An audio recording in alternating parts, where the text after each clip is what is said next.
Welcome back to Undisputed, and joining us now, Fox Sports NBA analyst Stephen Jackson. And Stephen, we thank you for joining us. We know how hard this has been, and we know how close you were with George Floyd. You spoke at a rally Friday in Minneapolis, and may I just say that our hearts are with you. Everyone at Fox Sports, you've been on our mind, and I cannot even begin to understand the pain you're feeling, your friends, your family. But I do want to ask your reaction to what you've seen across the country as so many have come out to protest and honor George Floyd. I'm actually still in Minnesota now. I came here with a couple pair of clothes, and I'm having to try to buy clothes and stuff. I'm still here. This is something I've never seen before. Being able to be on the ground here in Minnesota and see the passion in these people, it just makes you think, what happened to common sense? You know what I mean?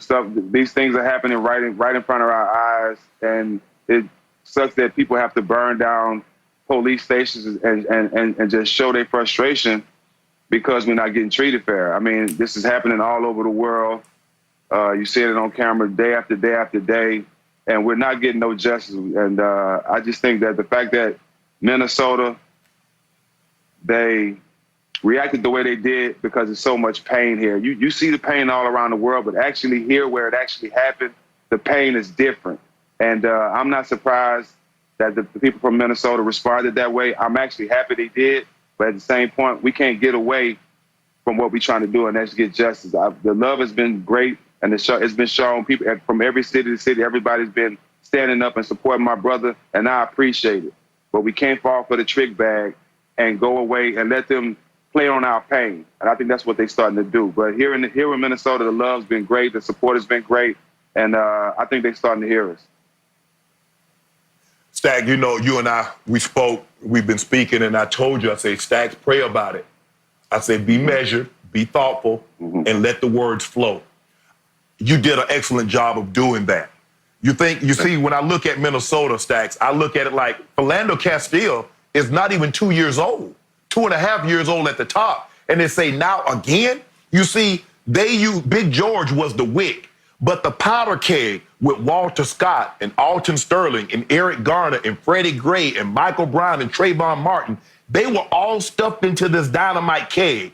And Big George, when they did, see, Skip, it's kind of like what Dr. King went through. When he walked on the Edmund Pettus Bridge, he knew what would happen, but because back then, everybody sat down to watch the evening news together. It wasn't like it is now. You got news all throughout the day. You only got the news at 6 o'clock. So what we saw was what happened to Dr. King on the Edmund Pettus. He brought that violence into our living room. We had on Monday afternoon violence come into our living room where a man took a knee in a very iconic pose. Skip, is it ironic that the very pose that Colin Kaepernick struck on the sideline many years ago is the very pose that man struck on another man's neck for 9 minutes? And Stacks, I can just imagine what it was like to be there and see the outpouring. You know, Big George didn't know he was loved like that, did he, Stacks? Man, hey, that's the best part about it. You know, I was with his brother yesterday, and his brother told me that Floyd used to always tell him, man, one day we're gonna be on top of the world. We didn't expect it to be this way, man, but the way he's getting shown love, I mean, they'll never scream my name in the Netherlands. They scream my brother's name in the Netherlands. So that means we're doing something right. I just want to be able to get justice, and I just want to continue to use my voice in the right way, because this is somebody that I really cared about. You know, maybe somebody that really loved me genuinely. So I put everything aside, and I came here, and I'm still on the ground, man. And I'm gonna do whatever I can do to get justice for my brother. So, Stephen, give us some more detail, some more background about how you got to know George Floyd in Port Arthur, Texas, which is obviously a long way from Minneapolis. What was your relationship like, and what age did it start at in Port Arthur? Well, I want to go back first and touch on something Shannon said. I forgot to tell this too, Shannon. Even with all those names you named, Ardell Sherrill is going on right now. He was arrested by the police and killed under their custody. Nope, his mom came to our rally. She still hasn't got any answers. Nobody Nobody's even replying to her. So this is the stuff that's still going on in Minnesota right now. But for me and George, I live in Port Arthur, Texas. He lives in 3rd Ward, Houston. That's 45 minutes away.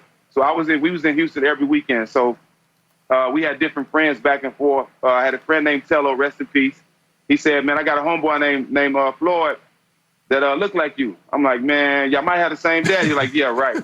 So when we seen each other, the first time we seen each other, you know how it goes, Shannon. The first time me and Floyd seen each other, I say, man, who your daddy? He say, who your daddy? And we just hit it off. We just hit it off. And I tell you, Shannon, it was genuine from day one. Every time I went to Houston, 3rd Ward was my first stop. And I think the fact that we looked alike made us become closer. Over the years, as you see some of the posts I posted on my page, he's one of the only people that really supported me genuinely. If you look on his page, I think I was on Fox. He posted a post of me on Fox saying how much he's proud of me, how long we've been rocking, and how much he's seen us. We talked about me doing things after basketball. We talked about being great fathers. And that's the curve he was taking here in Minnesota. And it sucks that somebody who shows so much love, who tried his hardest to be a protector, provider for everybody, he showed so much love, Skip, that he had to die from somebody showing so much hate. That's what kills me the most. I know there's probably no way you can get into a whole lot of details, but it has stems. He came in contact with the police because the owner of the store had called and said he tried to pass off a phony $20 bill. Do you believe Big George knew the money was counterfeit? Nah, and from what I'm hearing around, I've been on the ground. I've been at the store the last couple of days. The money wasn't even fake. So I've been on the ground the last couple of days. It's a lot of stuff going on. It's a lot of mistakes. And it's more to it, Shannon, that you're right, I can't say on air, but I can share with you off air. I'll be willing to share with you off air. Okay. It's a lot of stuff going on, man. It's a lot of stuff going on. But I guarantee we're going to get to the end of it. And even with the new videos coming out, as you've seen, they put him in the car and pulled him out the car. You know what I'm saying? To beat him up. So It's a lot of stuff going on, man. It's a lot of stuff going on, but we're going to get to the bottom of it. So, Stephen, you said, you can't buy this trick bag that people are trying to sell you right now. What do you want to see happen from this point forward? Do you have a specific fix that you want to see happen in this country going forward? Well, one, I didn't know my voice was as powerful as it is. That's one thing I didn't know. Two, we got to continue to stay together. We got to continue. That's what they fear, Skip. They fear me, you, and Shannon and all races standing side by side, non-violent, standing there with the same common goal, and that's justice. That's what they care about. And the outroar has been so great that they're starting to set up props for people to destroy stuff in Atlanta. They had a pallet of bricks, loose bricks, just sitting in the middle of Atlanta downtown. There's no construction, Skip. No construction. Why are those bricks there? Now you're seeing videos. These youngsters are woke, Skip. So they're starting to film these people that come in there just to incite riots, to destroy stuff, to make the protests look unpeaceful. So it's a lot of people around that's not for the cause, that's coming in to try to destroy it. And when I say the trick bag, don't fall for it.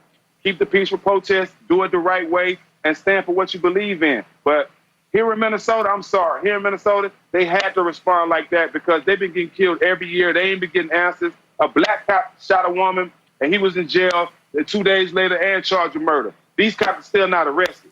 So they should have responded that way, Skip, and here in Minnesota. But I think everywhere else, we appreciate the support, but be smart because we don't want them to play on our pain.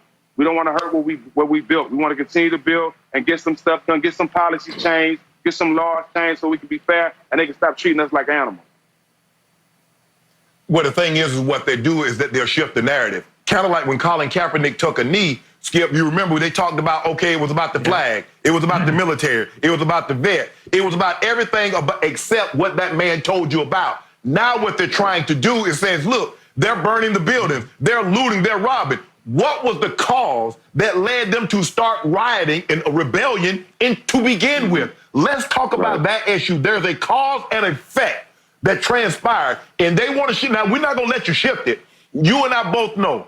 Stacks, we done seen a lot of things. We ain't rolling up on no scene with no kerosene in our backpacks. rolling up on skateboards, rolling up on rental bicycles. That ain't how we roll.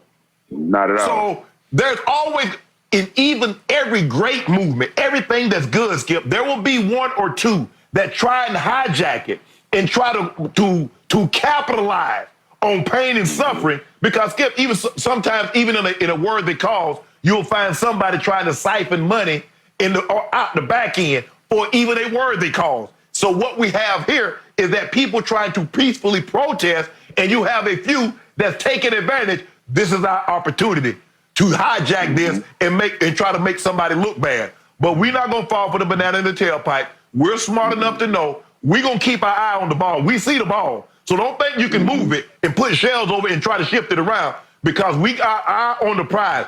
We're gonna get change in these police departments. Look, we're gonna start immediately, because we don't expect something that's been in place for 400 years to change overnight. But we expect it to get started so we can see daylight. Right. You know what, Skip? It's kind of like I get, and a lot of people don't understand. So I'm gonna put it in basketball terms for some people. Imagine me and you playing one-on-one, Skip, and I know the referee. He's my friend, and every time you drive to the basket, I'm just hacking you, and he ain't calling nothing. That's how black people feel.